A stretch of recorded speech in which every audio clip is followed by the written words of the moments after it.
Bismillahirrahmanirrahim. Assalamu alaikum dear viewers. As you know that we are discussing about Gilgit-Baltistan Environmental Protection Act 2014. अभी तक हमने section 15 तक detail में discuss किया था डिफरेंट सेक्शंस इसके। जैसा कि आप सबको याद होगा कि टोटल 38 सेक्शंस हैं Gilgit Baltistan environmental protection act 2014 में। 15 तक हमने डिटेल में डिस्कस किया। आज हम जो है सेक्शन 16 से लेकर सेक्शन 26 तक डिटेल में डिस्कस करेंगे हर सेक्शन को कि क्या प्रोविजंस हैं उसके अंदर। तो चलते हैं सेक्शन 16 की तरफ। This is an important section. ये सेक्शन जो है initial environmental examination and environmental impact assessment वाला सेक्शन है। इस सेक्शन के अंदर फर्दर 6 सब सेक्शंस हैं और ये सेक्शन कहता है कि no proponent of a project shall commence construction और operation unless he has filed with the agency an initial environmental examination or environmental impact assessment and has obtained from the agency approval in respect thereof। यानी कि इस section में ये है कि कोई भी गवर्नमेंट का या प्राइवेट सेक्टर का कोई भी प्रोजेक्ट है वो अपना काम स्टार्ट नहीं कर सकता कंस्ट्रक्शन और ऑपरेशनल जब तक जो कंसर्न एजेंसी है जो Gilgit Baltistan environmental protection agency है उससे एनओसी ले ले उस प्रोजेक्ट की। इसके अलावा वहाँ से वो जो है उसकी कंस्ट्रक्शन और ऑपरेशन नहीं कर सकता। तो इसके टोटल 6 सेक्शंस हैं। फर्दर इस सेक्शन के डिटेल्स में ये है कि जो सेक्शन 16 का सब सेक्शन 2 है वो कहता है कि द एजेंसीशल यानी कि जो भी इनिशियल इन्वायरमेंटल एग्जामिनेशन या इन्वायरमेंटल इम्पैक्ट असेसमेंट रिपोर्ट आएगी वो जो है एजेंसी रिव्यू करेगी इनिशियल इन्वायरमेंटल एग्जामिनेशन या इन्वायरमेंटल इम्पैक्ट असेसमेंट रिपोर्ट को और accord approval subject to such terms and conditions. ठीक है, सर्टेन टर्म्स एंड कंडीशंस हैं उसके मुताबिक उसका अप्रूवल देगी जो भी प्रोजेक्ट होगा या इनिशियल इन्वायरमेंटल एग्जामिनेशन और इन्वायरमेंटल एग्जामिनेशन रिपोर्ट को रिव्यू करेगी। इसके अलावा उसको ठीक है इन्वायरमेंटल इम्पैक्ट असेसमेंट को और उसी के मुताबिक फर्दर उसको सजेस्ट करेगी कि हर रिव्यू के ऊपर जो है environmental impact assessment shall be carried out with public participation. ये भी इम्पोर्टेंट इशू है कि कोई इन्वायरमेंटल इम्पैक्ट असेसमेंट हो रही है किसी भी प्रोजेक्ट की उसकी पब्लिक पार्टिसिपेशन यानी कि उसकी पब्लिक हेयरिंग होगी कि पब्लिक की तरफ से क्या कंसर्न्स हैं उस प्रोजेक्ट के हवाले से। तो ये भी ज़रूरी है इस सेक्शन 16 के सब सेक्शन के मुताबिक। इसके अलावा जो प्रोविज़न्स हैं सब सेक्शंस में जो 1 2 3 एंड 4 सब सेक्शंस हैं इसके यानी सेक्शन 16 के उसको भी डिटेल में इसमें अप्लाई होंगी। उसके अलावा जो है सेक्शन 16 के सब सेक्शन में ये भी ज़रूरी है कि एजेंसी जो है एक रजिस्टर मेंटेन करे अलग से कि इन्वायरमेंटल इम्पैक्ट असेसमेंट जो इनिशियल इन्वायरमेंटल रिपोर्ट्स होती हैं और इन्वायरमेंटल इम्पैक्ट असेसमेंट रिपोर्ट होती हैं उनकी अलग अलग से रजिस्टर्ड मेंटेन करे यानी कि उसकी डिटेल कि कितनी इनिशियल इन्वायरमेंटल एग्जामिनेशन रिपोर्ट्स और कितनी environmental impact assessment reports submit हुई हैं कंसर्न एजेंसी की। तो ये भी ज़रूरी है। तो ये था इस सेक्शन का सेक्शन 16 का इनिशियल इन्वायरमेंटल एग्जामिनेशन और इन्वायरमेंटल इम्पैक्ट असेसमेंट वाला कि कोई भी प्रोजेक्ट प्रोपोनेंट जो है अपना काम स्टार्ट नहीं कर सकता unless it has filed the agency with an initial environmental examination और इन्वायरमेंटल इम्पैक्ट असेसमेंट और उसकी अप्रूवल देयर ऑफ उसके बाद उसकी अप्रूवल लेगा फिर जो है वो काम स्टार्ट करेगा। किसी भी काम को स्टार्ट करने से पहले एनओसी लेगा इनिशियल इन्वायरमेंटल एग्जामिनेशन और environmental impact assessment report submit करेगा। फर्दर जो भी प्रोसेस है अकॉर्डिंगली कंसर्न ईपीए उसको करेगा उसको रिव्यू करेगा। उसके बाद कंडीशंस के बाद सर्टेन कंडीशन के बाद उसका एनओसी या उसका अप्रूवल अकॉर्ड करेगा एनओसी देगा। नेक्स्ट है सेक्शन 17 जो Gilgit Baltistan environmental protection act का सेक्शन 17 एक ये नई टर्म है। ये स्टार्ट हुआ है स्ट्रेटजिक इन्वायरमेंटल असेसमेंट इसके अंदर 3 इसके फर्दर सब सेक्शंस हैं। ये सेक्शन कहता है कि all government agencies, local council and local authorities responsible for formulating policies, यानी जितनी भी एजेंसीज़ होती हैं गवर्नमेंट या लोकल काउंसिल या लोकल अथॉरिटीज़ होती हैं जो कि पॉलिसीज़ बनाती हैं, जो कि कानून साजी करती हैं, जो प्लान्स और प्रोग्राम्स बनाती हैं। इसके अलावा जो डोनर ड्रिवन इनिशिएटिव्स हैं, जो नॉन गवर्नमेंटल ऑर्गेनाइजेशंस हैं, और उसके अंदर भी जो प्लान्स और प्रोग्राम्स होते हैं प्राइवेट सेक्टर में, उसको सबमिट करने से पहले, ठीक है, submitting to the same to the competent authority for approval forward to the provincial environmental protection department a strategic environmental assessment. ठीक है, ये ज़रूरी है कि कोई भी तमाम गवर्नमेंट एजेंसीज़ या लोकल कौंसिल या लोकल जो अथॉरिटीज़ होती हैं जो फार्मूलेट करती हैं कोई भी पॉलिसीज़ और या प्लान्स बनाती हैं, उसको कॉम्पिटेंट अथॉरिटी की अप्रूवल से पहले जो है स्ट्रेटजिक इन्वायरमेंट असेसमेंट जो कंसर्न इन्वायरमेंटल प्रोटेक्शन डिपार्टमेंट है या कंसर्न इन्वायरमेंटल प्रोटेक्शन एजेंसी है उसको भेजना ज़रूरी है। तो वो उसमें क्या क्या हो, उस असेसमेंट रिपोर्ट में जो स्ट्रेटजिक इन्वायरमेंटल असेसमेंट रिपोर्ट होती है उसमें description of the objectives and features of the proposed policy, जो पॉलिसी बनाई जा रही है या जो लेजिस्लेशन हो रही है या जो प्लान्स और प्रोग्राम्स बनते हैं उसकी डिटेल्ड ऑब्जेक्टिव्स और फीचर्स ये साथ सबमिट कराना है कंसर्न इन्वायरमेंटल प्रोटेक्शन एजेंसी को।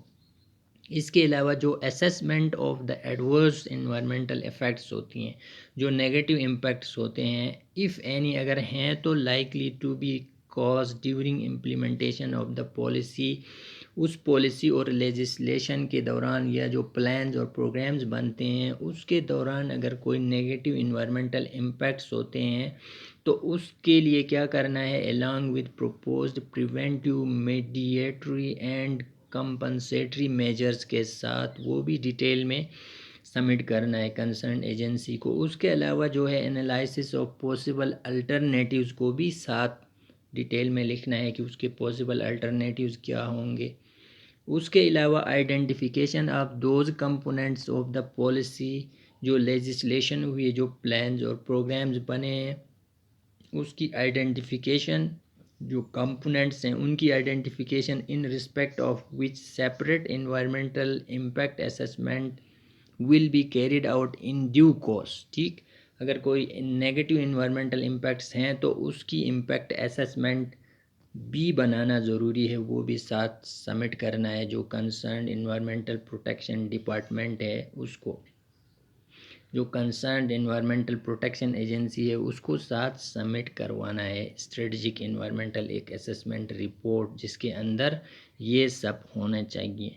ठीक है जी, ये सेक्शन 17 था जो कि स्ट्रेटजिक इन्वायरमेंटल इम्पैक्ट असेसमेंट का था। अब जो नेक्स्ट सेक्शन है Gilgit Baltistan environmental protection act का सेक्शन 18। सेक्शन 18 के अंदर है इन्वायरमेंटल मॉनिटरिंग। ठीक है, इसके अंदर फर्दर 3 इसके सब सेक्शंस हैं। इन्वायरमेंटल मॉनिटरिंग में ये होता है कि जो कंसर्न जो एजेंसी होती है वो जो डिफरेंट काइंड ऑफ एनओसीज देती है या जो अप्रूवल्स देती है डिफरेंट काइंड ऑफ प्रोजेक्ट्स के लिए, उसके लिए वो क्या करे, कैरी आउट और arrange environmental monitoring of all projects in the province in respect of which it has approved an initial and environmental impact assessment, जो ऑलरेडी उस एजेंसी ने अप्रूव किया है इन्वायरमेंटल इम्पैक्ट असेसमेंट को, to determine the whether the actual environmental impacts exceeds the level predicted in the assessment और whether the conditions of the approval are being compiled with. इसमें यह है कि जो assessment already environmental impact assessment हुई है उसमें जो इम्पैक्ट्स मेंशन हुए थे कि वो चेक करने के लिए एक प्रॉपर मॉनिटरिंग सिस्टम हो। एक्ट के अंदर ये दिया हुआ है कि फॉर एग्जांपल एनओसी देते वक्त जो इन्वायरमेंटल इम्पैक्ट असेसमेंट रिपोर्ट में जो इम्पैक्ट्स मेंशन हुए थे वो एग्जीक्यूशन के बाद एक्सीड कर गए हैं नहीं गए हैं, कि इम्पैक्ट्स कम हुए हैं ज़्यादा हुए हैं, उसको चेक करने के लिए एक्ट के अंदर ये प्रोविज़न है कि कंसर्न एजेंसी जो है तमाम प्रोजेक्ट्स को जिनको एनओसी दी गई है, जिनकी इन्वायरमेंटल इम्पैक्ट असेसमेंट कराई गई थी, उसकी इम्पैक्ट्स को चेक करने के लिए एक प्रॉपर प्रोविज़न है कि उसकी इन्वायरमेंटल मॉनिटरिंग की जाए उसकी। फॉर एग्ज़ाम्पल अगर कोई फैक्ट्री है या ऐसा कोई वो है, तो वो डिस्चार्ज ऑफ एफ्लुएंट या जो वेस्ट या जो एमिशंस होते हैं या एयर पोल्यूटेंट्स होते हैं या नॉइस पोल्यूशन होता है from the project on daily basis, weekly, monthly और एनुअल बेसिस पे उसकी मॉनिटरिंग करेगी कंसर्न एजेंसी। उसके अलावा जो एम्बियंट क्वालिटी है एयर की या वाटर एंड सॉइल की before, during and after construction and during operation of the project, ये सब इन्वायरमेंटल मॉनिटरिंग में आता है। इसके अलावा on review of the data collected by it and information provided, the agency may issue such directions to the person in charge at it may consider necessary. For example अगर वो ये समझती है कि एजेंसी जो कंसर्न डिपार्टमेंट है वो जो प्रोजेक्ट प्रोपोनेंट है या जो प्रोजेक्ट एग्जीक्यूट हुआ है उसके ऑपरेशन के दौरान फॉर एग्जांपल कोई वायलेशन हो रही है, इस किस्म के एमिशन डिस्चार्ज हो रहे हैं, कोई वेस्ट वगैरह emissions, ambient air quality disturb हो रही है या वाटर क्वालिटी या नॉइस पोल्यूशन ज़्यादा है, तो उसको फर्दर उसको डायरेक्शंस दे सकती है। ठीक है, वो इन्वायरमेंटल मॉनिटरिंग के दौरान। ये इस सेक्शन के अंदर है इन्वायरमेंटल मॉनिटरिंग वाला। अब नेक्स्ट सेक्शन जो है वो नेक्स्ट सेक्शन है सेक्शन 19। सेक्शन 19 में है इन्वायरमेंटल ऑडिट। इन्वायरमेंटल ऑडिट इसके अंदर 4 सब सेक्शंस हैं। इस सेक्शन में ये सेक्शन कहता है कि the agency may from time to time require the person in charge of a project to furnish within such period as may be specified an environmental audit report। ठीक है, जो डिफरेंट प्रोजेक्ट्स की जो NOC issue करती है agency जो है different projects को या किसी भी आदमी को या किसी भी इदारे को, तो ये ज़रूरी है कि वो जो कंसर्न इदारा है या जो प्रोजेक्ट इंचार्ज है वो एक ऑडिट रिपोर्ट सबमिट करे एजेंसी को। उसके अंदर कंप्रिहेंसिव रिव्यू हो इन्वायरमेंटल इम्पैक्ट्स के हवाले से। ठीक है, उसके ऑपरेशनल फ़ेज़ के, pre operational phase, operational phase पे और उसके ड्यूरिंग ऑपरेशनल फ़ेज़ एक comprehensive review report concern agency को सबमिट करे। और जो environmental edit report of a project shall include, उसमें क्या क्या होना चाहिए, उसमें ये होना चाहिए कि analysis of the predicted qualitative and quantitative impacts of the project as compare to the actual impact. उसकी क्वालिटेटिव एंड क्वांटिटेटिव इम्पैक्ट्स वो सबमिट करे, वो चेक करे कि उसके कितने इम्पैक्ट्स हुए जो एक्चुअल इम्पैक्ट से थे जब प्रोजेक्ट एग्जीक्यूट हो गया, तो उसके बाद उसके कितने इम्पैक्ट्स वहाँ पे हुए उसके ऊपर। उसके अलावा जो evaluation of the efficacy of the preventive, mediatory and compensatory measures taken with respect to the project, और जो भी कंपनसेटरी या जो प्रिवेंटिव मेजर्स लिए गए उस प्रोजेक्ट की एग्जीक्यूशन के दौरान, वो भी इस रिपोर्ट में शामिल हो कि उसके क्या मिटिगेशन मेजर्स उन्होंने लिए। उसके अलावा जो रिकमेंडेशंस हैं फॉर फर्दर मिनिमाइजिंग और mitigating the adverse environmental impact of the project, और जो भी उनकी तरफ से रिकमेंडेशंस हैं उनकी तरफ से फर्दर इम्पैक्ट्स को मिनिमाइज़ करने के लिए जो जो मिटिगेशन मेजर्स हैं उसके लिए वो जो है अपने रिकमेंडेशंस, अपनी सजेशंस भी उसमें शामिल हो उस जो ऑडिट रिपोर्ट है उसके ऊपर।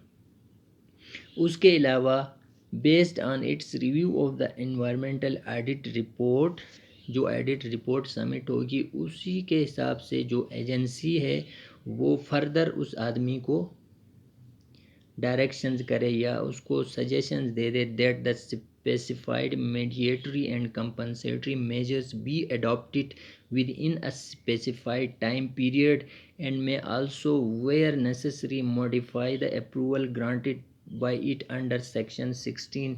यानी जो सेक्शन 16 है initial environmental examination and environmental impact assessment, उसकी फर्दर उसके लिए सजेशन करे, उसके लिए मिटिगेशन मेजर्स अडॉप्ट करने के लिए जो कंसर्न प्रोजेक्ट प्रोपोनेंट है उसको फर्दर उसको सजेशन दे।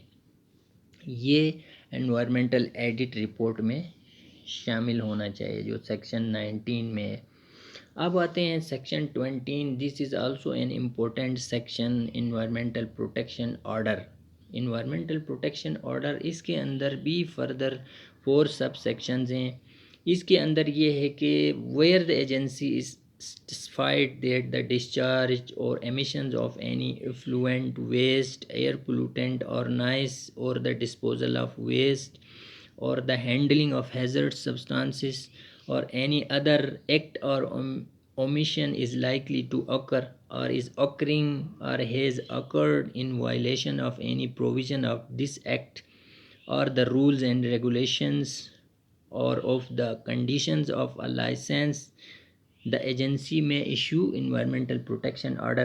फॉर एग्जांपल अगर कोई फैक्ट्री वगैरह या ऐसा कोई इदारा है जिन्होंने एनओसी लिया हुआ था कंसर्न एजेंसी से, ठीक है, या कोई इंडस्ट्री है वो उसकी वायलेशन कर रहा है, ठीक है, वो जो है emissions, discharge of certain emissions हैं या नॉइस पोल्यूशन हो रही वहाँ पे, या एम्बियंट एयर क्वालिटी को डिटीरियोरेट कर रहा है जो उसका जो फैक्ट्री वगैरह है, ठीक है, तो एजेंसी उसके लिए एनवायरमेंटल प्रोटेक्शन ऑर्डर जारी कर सकती है इस सेक्शन के मुताबिक, सेक्शन 20 के मुताबिक।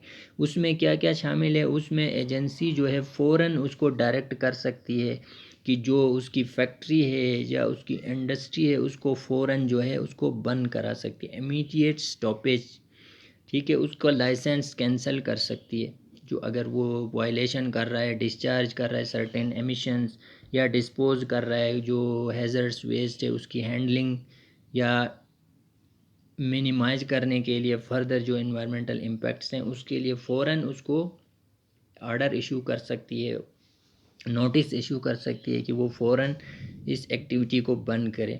उसके अलावा जो इंस्टॉलेशन, रिप्लेसमेंट और अल्ट्रेशन ऑफ एनी इक्विपमेंट और थिंग टू एलिमिनेट, कंट्रोल और एबेट ऑन अ परमानेंट और टेम्परेरी बेसिस। फॉर एग्जांपल कोई इक्विपमेंट, ठीक है, उसकी मेंटेनेंस सही नहीं है, वो डिस्चार्ज कर रहा है एमिशंस को, ठीक है, तो उसके लिए भी वो अल्टरनेट उसके लिए क्या कर सकती है, इंस्टॉलेशन के लिए वो डायरेक्ट कर सकती है उस फैक्ट्री इंचार्ज को या जो प्रोजेक्ट प्रोपोनेंट को। इसके अलावा action to remove or otherwise dispose of the effluent waste, air pollutant, noise or hazardous substances, उसके लिए भी कह सकती है कि वो जो है उसको फौरी तौर पर बंद करे उसको, ठीक है, या फर्दर नोटिस इशू कर सकती है कि within a month, within a week, within 2 और 3 डेज़ जो है अपनी उस जो फैक्ट्री है उस जो एमिशंस रिलीज़ कर रहा है उसकी फर्दर जो है उसको बेहतर करे, एमिशंस को कम से कम करे। तो ये जो है सेक्शन कहता है कि ये नोटिस इशू करेगा कंसर्न एजेंसी उस फैक्ट्री को या उस कंसर्न प्रोजेक्ट प्रोपोनेंट को, ठीक है, नोटिस के ज़रिए उसको बंद भी कर सकती है फ़ौरन या उसकी फर्दर उसको मेजर्स लेने के लिए डायरेक्ट कर सकती है, सेक्शन 20 ये कहता है। अब आते हैं सेक्शन 21 की तरफ। सेक्शन 21 पेनल्टीज़ यानी कि जुर्माना या फ़ाइन वगैरह, ठीक है, इसके अंदर फर्दर 9 सब सेक्शन हैं, इसके 9 सब सेक्शन है। फॉर एग्ज़ाम्पल अगर कोई कंपनी का मालिक या कोई कंपनी या कोई फैक्ट्री वगैरह वो whoever contravenes or fails to comply with the provision of sections, जो sections हैं स्पेशली जो सेक्शन 11 है डिस्चार्ज ऑफ सर्टेन एमिशंस, फिर सेक्शन 14 और सेक्शन 16, 14 में हैंडलिंग ऑफ हैज़र्ड्स वेस्ट है और 16 में initial environmental examination and environmental impact assessment है, ठीक है, ये सेक्शंस हैं। मोस्टली ये हर जगह में इम्प्लीमेंट होते हैं। एंड 20 जो इन्वायरमेंटल प्रोटेक्शन ऑर्डर है और any other passed issued there under shall be punishable. ठीक है, इन सेक्शंस को, जो सेक्शन 11 है, 14, 16 और 20 है, इसके ऊपर अगर कोई इम्प्लीमेंट नहीं कर रहा, कोई भी इदारा, कोई भी कंपनी, कोई भी फैक्ट्री, तो विच में punishable with a fine which may be extend to 1 million।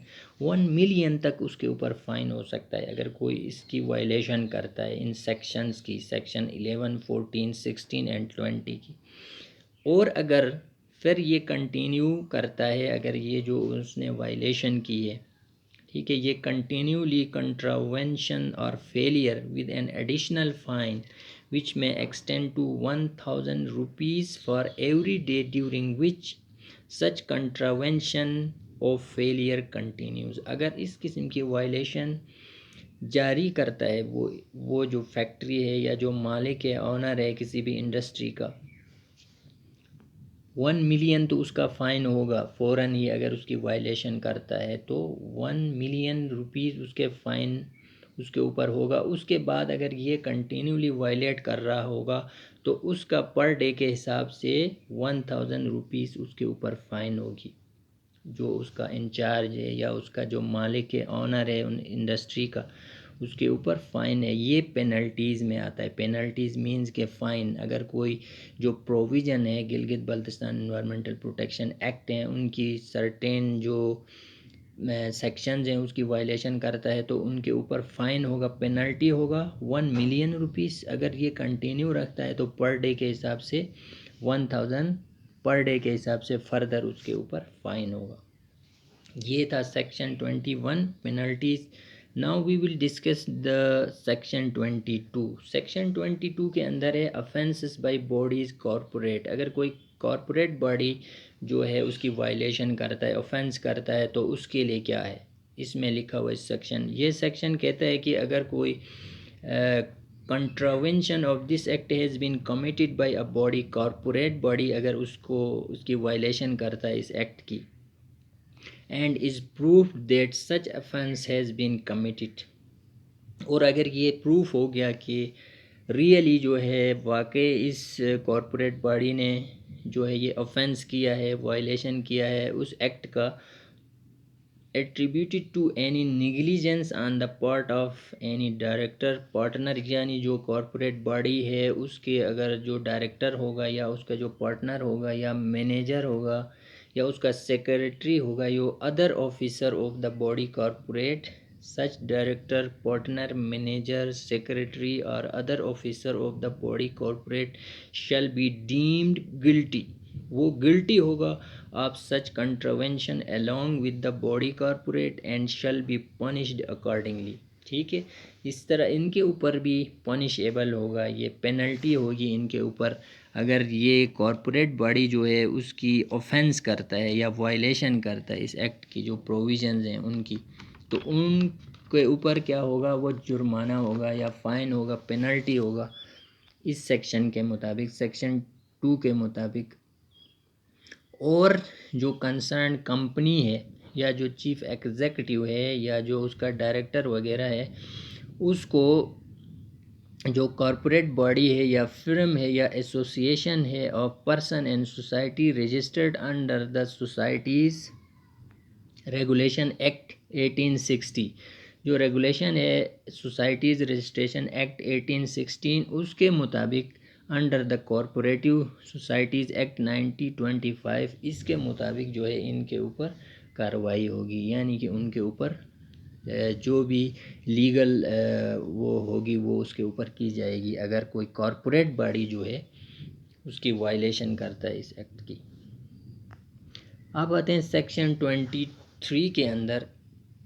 इसके अंदर अगर कोई गवर्नमेंट एजेंसी या गवर्नमेंट बॉडी या कोई लोकल अथॉरिटी या लोकल काउंसिल अगर उसकी वायलेशन करता है इस सेक्शन की, कोई भी सेक्शन की जो Gilgit Baltistan environmental protection act 2014 है, उसकी किसी सेक्शन की वायलेशन करता है तो उसको भी उसी हिसाब से जैसे कॉरपोरेट बॉडी अगर वायलेशन करता है, ये प्रूफ हो जाता है कि उसने ऑफेंस किया है, तो वो भी गिल्टी होगा, डीम्ड गिल्टी होगा। जो गवर्नमेंट इदारा है या एजेंसी है या लोकल अथॉरिटी है, वो भी उसी हिसाब से उनके ऊपर पेनल्टी होगा, फ़ाइन होगा।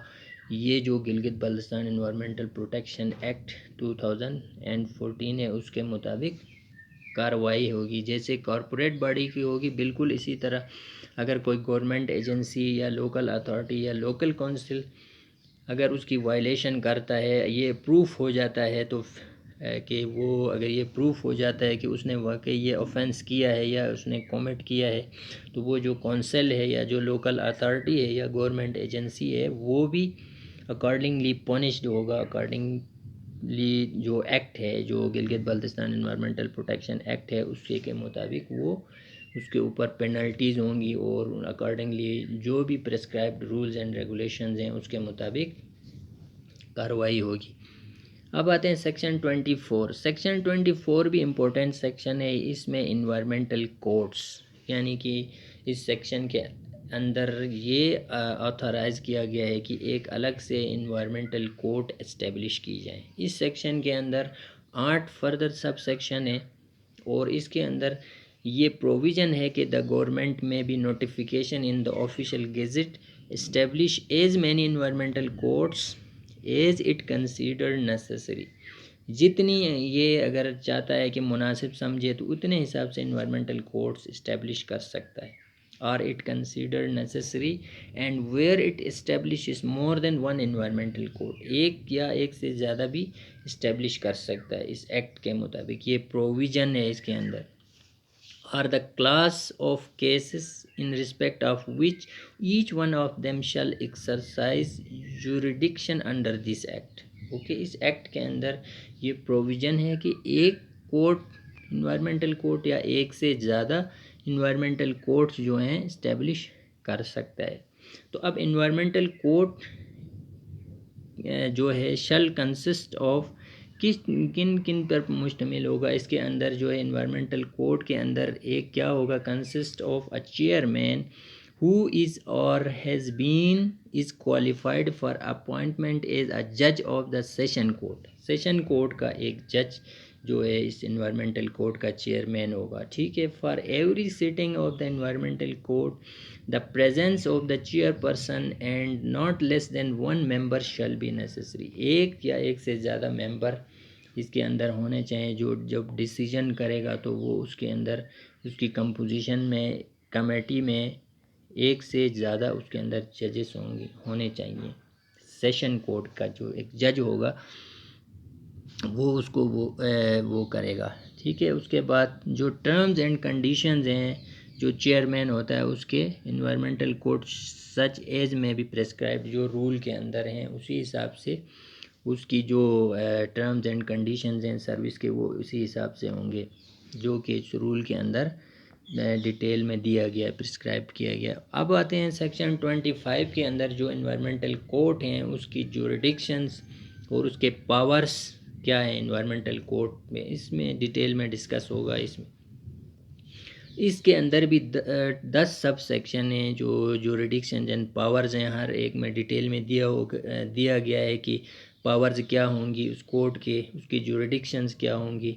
ठीक है। Environmental court shall exercise such powers and perform such functions as are or may be conferred upon or assigned to it by or under this act or the rules and regulation। इस act के अंदर या जो दूसरे rules and regulation formulate हुए हैं उसके अंदर जो भी पावर्स और वो exercise powers and perform functions के लिए जो भी पावर्स डेलीगेट हुए हैं उसी हिसाब से वो ये काम करेगा जो कोर्ट है। All contraventions punishable under subsection 1 of section 21 shall exclusively be triable by an environmental court। जो section 21 है जिसके अंदर दिया हुआ है जो ट्रायल्स हैं उसी हिसाब से जो पेनल्टीज़ हैं सेक्शन 121 के अंदर पेनल्टीज़ हैं उसी के हिसाब से इस कोर्ट के अंदर जो इन्वायरमेंटल कोर्ट है उसके अंदर जो भी ऑफेंसिव होगा उसका ट्रायल होगा उस कोर्ट के अंदर उसी हिसाब से। तो इसके अंदर जुरिडिक्शंस एंड पावर्स हैं। अब आते हैं जो इस आज के लेक्चर का लास्ट सेक्शन है, सेक्शन 26, यानी कि इसमें appeals to the environmental code. For example कोई ऑफेंसिव या कोई वायलेटर अपील कैसे करेगा इस इन्वायरमेंटल कोड के अंदर। फॉर एग्जांपल कोई कंपनी या कोई इंडस्ट्री या कोई फैक्ट्री, ठीक है, उसने ऑफेंस किया है, तो उस कोड के अंदर, इन्वायरमेंटल कोड के अंदर ये प्रोविज़न है कि वो अपील कर सकता है, ठीक है, अपने जस्टिफिकेशन दे सकता है। तो इसके अंदर भी 2 फर्दर सब सेक्शंस हैं, और ये सेक्शन, इसका सेक्शन 1 कहता है कि any person aggrieved by any order or direction of the agency under any provision of this act or the rules and regulation may prefer an appeal with the environmental court within 30 days, ठीक है, 30 days के अंदर appeal कर सकता है। Date of the communication of impugned order और direction to such person, अगर उस आदमी को कोई ऐसा ऑर्डर मिला है या डायरेक्शन मिला है इन्वायरमेंटल कोर्ट की तरफ से, तो 30 दिन के अंदर वो जो है अपील कर सकता है, वहाँ कोर्ट में जाके, जो इन्वायरमेंटल कोर्ट है उसमें अपनी अपील वहाँ पे कर सकता है। An appeal to the environmental court such shall be in such a form, contain such particulars and be accompanied by such fees as may be prescribed, ठीक है।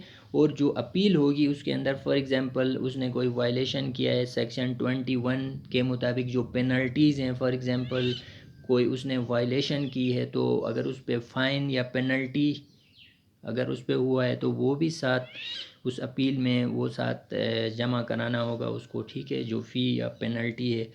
फॉर एग्जांपल अगर कोई 1 मिलियन है, कोई वायलेशन करता है तो फर्स्ट टाइम, उसके बाद अगर वो कंटिन्यूली वायलेशन करता रहता है तो पर डे के हिसाब से 1000 रुपीज़ उसके ऊपर पेनल्टी है, तो ये साथ उसको जो है जमा कराना होगा उस अपील के दौरान। ये सेक्शन 26 ये कहता है कोई अपीलेंट या कोई ऑफेंसर अगर इस किस्म की वायलेशन करके अपनी अपील के साथ वो फ़ीस वगैरह या जो पेनल्टी है वो भी साथ उसको सबमिट करानी होगी इन्वायरमेंटल कोड के अंदर। तो डियर व्यूअर्स, ये था आज का लेक्चर। सेक्शन 16 से लेके 26 तक हमने डिटेल में डिस्कस किया।